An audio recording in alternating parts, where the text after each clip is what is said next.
Hey guys, back from the winter break. As most of you know, if you've watched any of these videos, you've heard me talk about being a school teacher.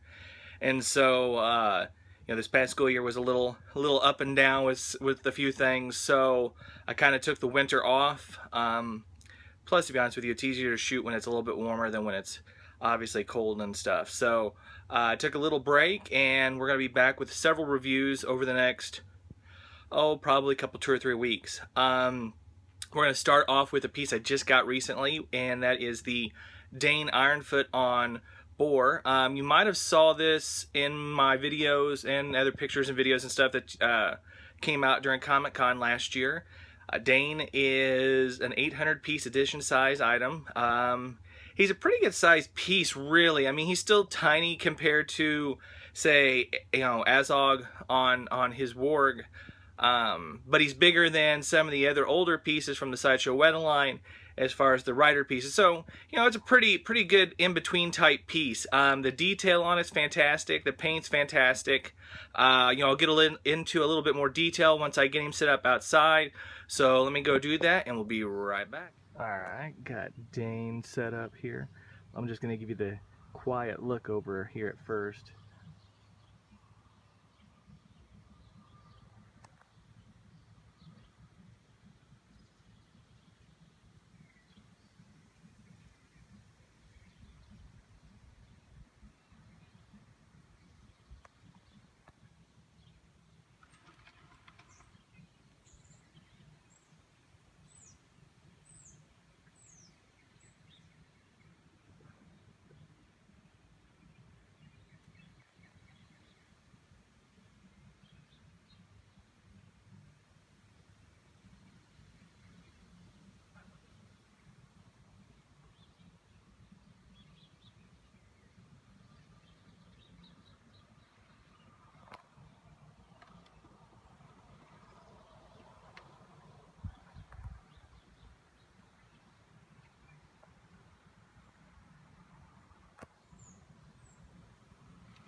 Okay, Dain has an 800 piece edition size, as I said.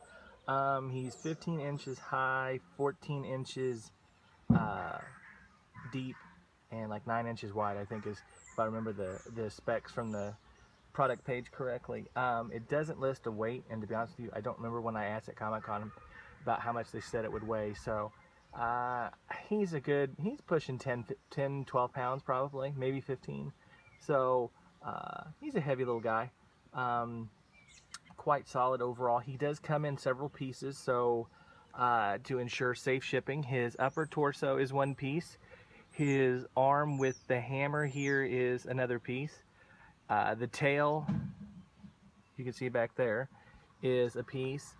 And then his arm here with the reins on it is also a separate piece. So he comes in a few, and then obviously the boar in the lower half and the base complete the number of pieces you're going to get. So when you open the box and he's not all one solid massive piece, please don't get upset or freak out just yet. He's supposed to be in several pieces. One of the things that I liked a lot about this piece at Comic-Con was the new metallic paint that Weta is using, and you'll see it again too when I review the Elrond statue from Dol Guldur, because they did the same technique, and I love it. I love how it actually looks like metal, and I love that with this particular piece too, it looks really weathered, as you can see.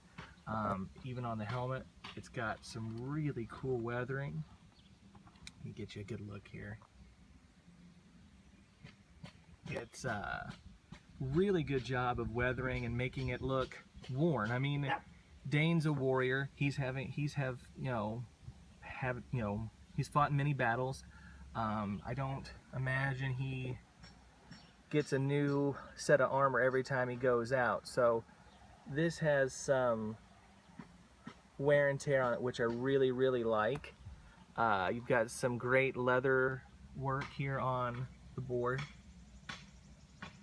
You've got some cool chainmail that looks worn and beat up.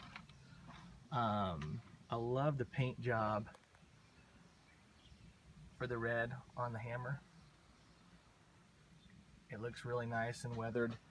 The face on the boar is fantastic. It's a good as paint job as you're going to find, I think, really.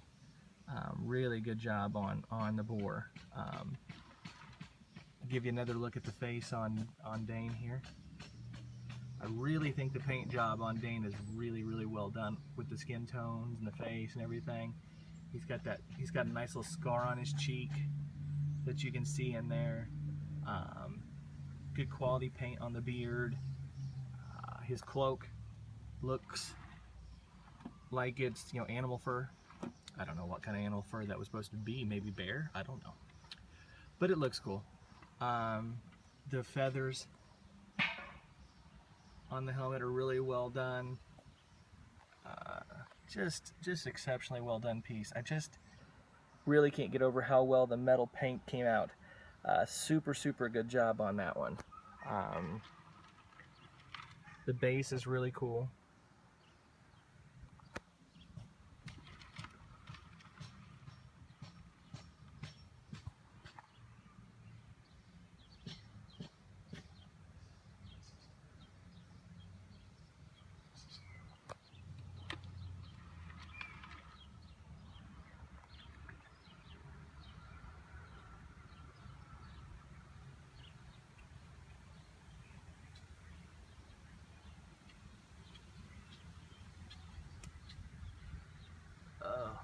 Super hot out here today, guys, so if I get quiet for a minute, I'm wiping my face off because I'm sweating like a... Oh man, I'm sweating like crazy.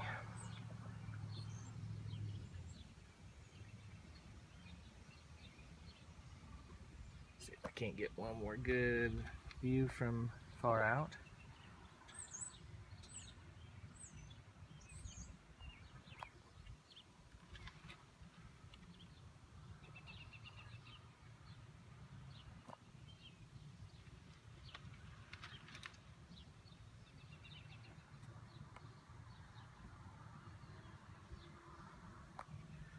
Alright guys, that's it on Dain. Like I said, he comes in several pieces, 800 piece edition size. He's $449, but he is sold out, so, or $499, I'm sorry. He's sold out, so unfortunately you're gonna have to go secondary market, eBay, probably. I don't know if any retailers online, e-tailers still have him in stock. They might. If they do, and you like the Hobbit movies, or you like dwarves in general, or the horse and rider, or just rider in general pieces, I would definitely get this. I know Dain kind of had a shorter appearance in the Hobbit movies than maybe some of us would like, but Billy Connolly did a really nice job with the character. It really, I mean, it looks like that character stepped out of the movie and into the collection, so that's always a huge plus. It's just a great piece. I definitely would suggest tracking it down before it gets too expensive on that secondary market, but it's one of those pieces. I think if you don't, you're gonna end up having to pay a high price later. So hopefully you guys enjoyed this first review of the summer 2016. We'll be back. I've got Minas Tirith and Elrond and the Uruk-hai swordsman to do as well. Also got Comic-Con coming up next month. Going to do some stuff with it. So stay tuned. We'll have plenty of coverage for you this summer. Thanks, guys.